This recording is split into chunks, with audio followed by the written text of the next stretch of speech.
Okay, what we're going to do in this video is compare a one-stage traditional cost system to a more sophisticated two-stage activity-based cost system.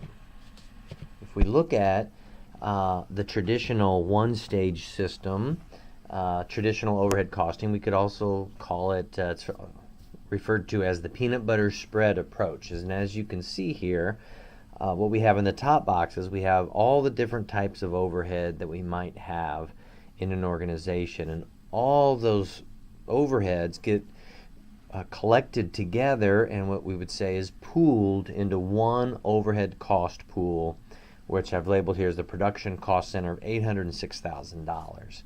And then we'll apply or allocate that overhead to various jobs on the basis of 300% of direct labor dollars.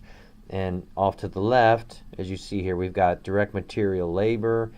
Direct material and direct labor will be traced to the products that we have, say valves, pumps, and flow controllers, whereas the overhead will be allocated one pool, allocated using one allocation base of direct labor.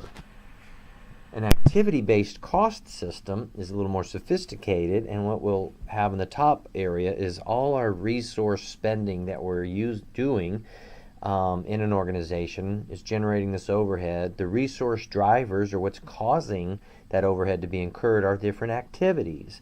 And so what we have here is activity overhead cost pools. We've got machining components, setup machines, receiving, scheduling, packing and shipping, and engineering. These are all overhead cost pools. So we've got more overhead pools with an activity-based cost system.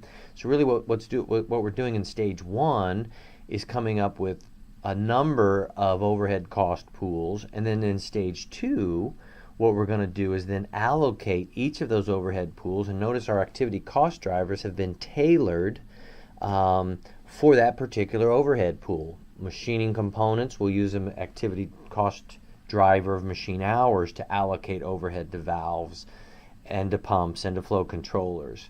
Our setup machining overhead cost pool will allocate using the activity of the amount of dollars used per production run of valves, pumps, and flow controllers, etc. And we'll go through each of the overhead pools using an allocation base, again tracing materials and labor, but then allocating the overhead. And ideally what we're doing here is we're getting a more sophisticated, more refined approach to allocating overhead to these products.